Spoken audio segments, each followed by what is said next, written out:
Yeah, didn't have live ball turnovers, and we did a good job ending quarters. I think the last 2 minutes of each quarter were much better than they had been the first two games. So those two things play a huge key against this team, and I thought we did that well. How much better did Chris Stapps look to you in this one? Better, yeah. He gave us some good stuff. Both ends of the floor, rim protection, his screening offensively. Everybody got some good stuff out of that. So appreciate him. Keep battling through. Joe, you talked on Thursday about the importance of countering their runs and being able to manage them. Felt like every time they started to go on one, you guys were able to cut that off before it became something more problematic. What were the keys to that? Not having live ball turnovers, valuing the basketball, rebounding, and not putting them to the free throw line. Justin, Noah, Jay in that order. Joe, you guys were able to hold the under 25 below 3 quarters, and the second quarter's under 26. What did you like most about what you guys did defensively? Yeah, I mean, we gave them some stuff that they hadn't gotten the first two games. But when you don't have live ball turnovers, it doesn't lead to transition opportunities. So we took away their transition, which kept them in the half court. And then, for the most part, we defended at a high level, and we were able to keep them off the glass a decent amount. But we had good rim protection down there, protect the paint. Joe, Peyton played more minutes in this game than he did in the first two. Was there something that you, when you were kind of reviewing those first two games, that made you want to kind of lean on him more tonight, and what did you see?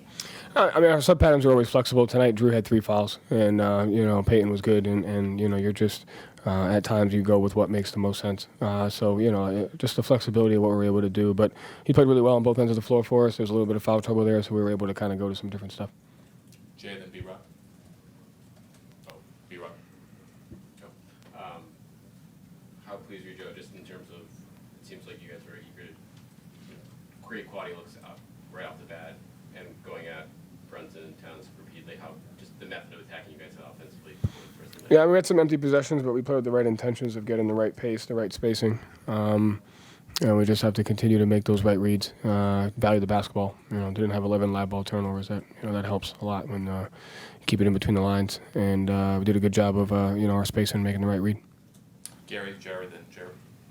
Joe, how difficult, if at all, have the past 72 hours been in terms of just falling in that hole and then not at all? No, not at all. Why not, Joe?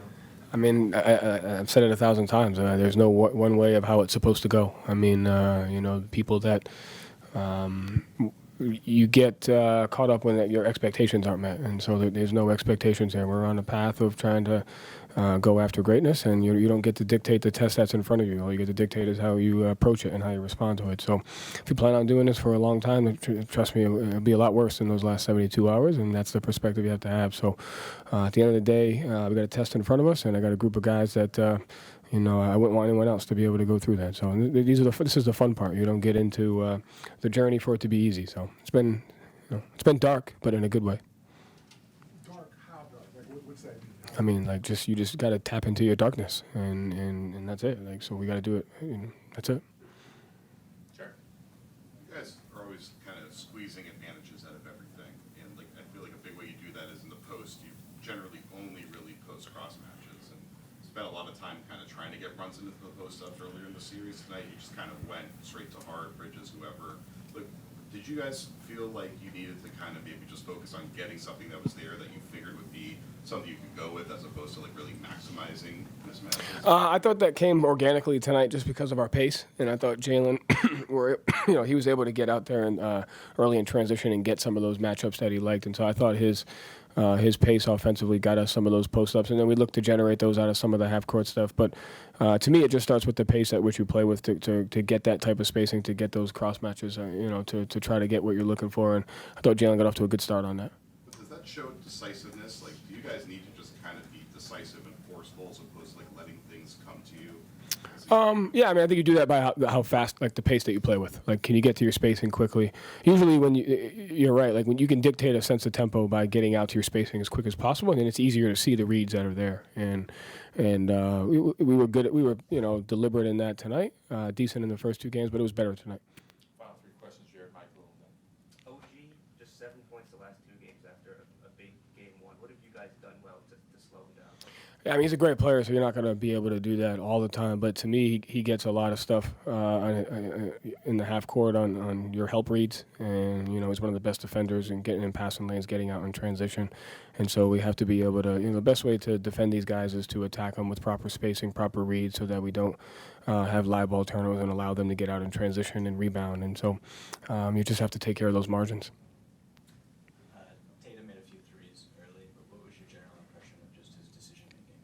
Yeah, whether it was his pick and roll ball handling or screening, just kind of as long as we get to the spacing that we want, those guys do a great job of getting the shot that they want each and every possession. We just have to work to continue that, whether you make the right read for yourself or for the people around you.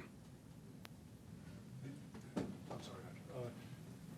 With Robinson on the free throw, looked like he was really kind of bothered by how bad he was missing in the beginning. You stuck with it even into the second half when the margin was pretty high.